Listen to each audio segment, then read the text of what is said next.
السلام علیکم ورحمت الله وبرکاته. ګرانو محترمین دوستانو، زه سید بوراغه حقیار نن یو ځل بیا ستاسو درانه حضور ته د ښکلي شانته ویډیو سره حاضر شوی یم. ګران محترمین دوستانو، د روشن سیم کارت والا لپاره یو د خوشحالي زیری دی. ګران دوستان، تاسو اوس کولی شئ په روشن سیم کارت کې 4G انټرنیټ استعمال کړئ. مثلا مخکې 3G و، اوس تاسو کولی شئ په ډېر اسانۍ سره 4G انټرنیټ خپل په موبایل کې استعمال کړئ. خپل موبایل 4G ته واړوئ او د تیز انټرنیټ څخه خوند واخلي. نو ګران محترمین دوستان، تاسو دا ویډیو مه سکیپ کوئ، ویډیو تر پای پورې وګورئ. کوم چیرته نوې ویډیو خوښه سوې وي نو زموږ د سید حقیار یوټیوب چینل سره سبسکرایب کړئ، د غنټې نشان پر وروسته ویډیو ته لایک هم ورکړئ چې تر هر څه نه مخکې لاس نه اولاد پورې خوندورې ویډیو تر تاسو پورې در ورسیږي.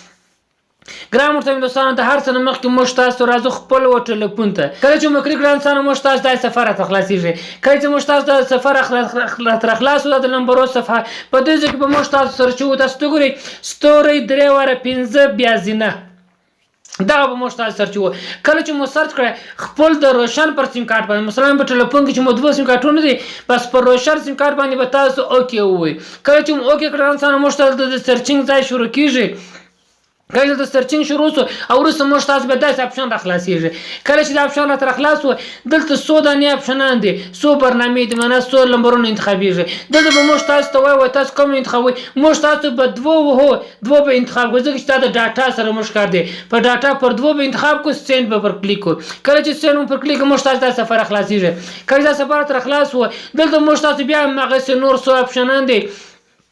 4G اکټیویشن راځي، 3G اکټیویشن راځي، ډیلی بندل راځي، ویکلی بندل راځي، مونټلی بندل راځي. دا د میاشتې بندلونه دي. خو موږ تاسو د 4G سره کار دی، یو به ټیک مارک کوئ او یو به انتخابوئ، یو لیکو په هغه کې به او سینډ به پر ووایئ. کله چې مو سینډ پر ووایئ دا صفحه موږ تاسو سره خلاصیږي. تاسو وګورئ کله چې دا صفحه تر خلاص وو، دلته موږ تاسو ته وایو 4 اکټیویشن یا 4 ډیکټیویشن.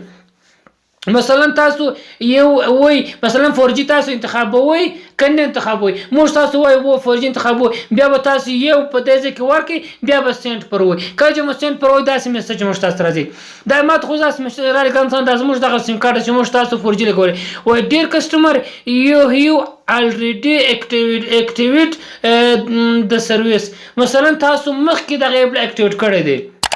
دغه کوډ تاسو یو وار خپل پاک ولې تاسو موبایل 4G ته اوښتی دی، الریډي منه مخکې تاسو اکټیویټ کړی دی تاسو پر سیم کارت باندې، اوس نه کېږي. اوس که چې تاسو پر سیم کارت باندې تاسو نه و فعال کړی، بس تاسو ته بل میسج راځي. مثلا تاسو ته وایي تاسو موبایل اکټیویټ شو، مثلا د 3G څخه 4G ته واوښتی. نو ګران محترمین دوستان، دا موږ تاسو ته نن ویډیو کوم چیرته نن ویډیو مو خوښه شوې وي نو زموږ د سید حقیار یوټیوب چینل سره سبسکرایب کړئ، د غنټې نشان پر وروسته ویډیو ته لایک هم ورکړئ چې تر هر څه نه مخکې موږ داسې نه اولاد په پورې خوندورې ویډیو تر ډېر دوستانو پورې ورسیږي. والسلام.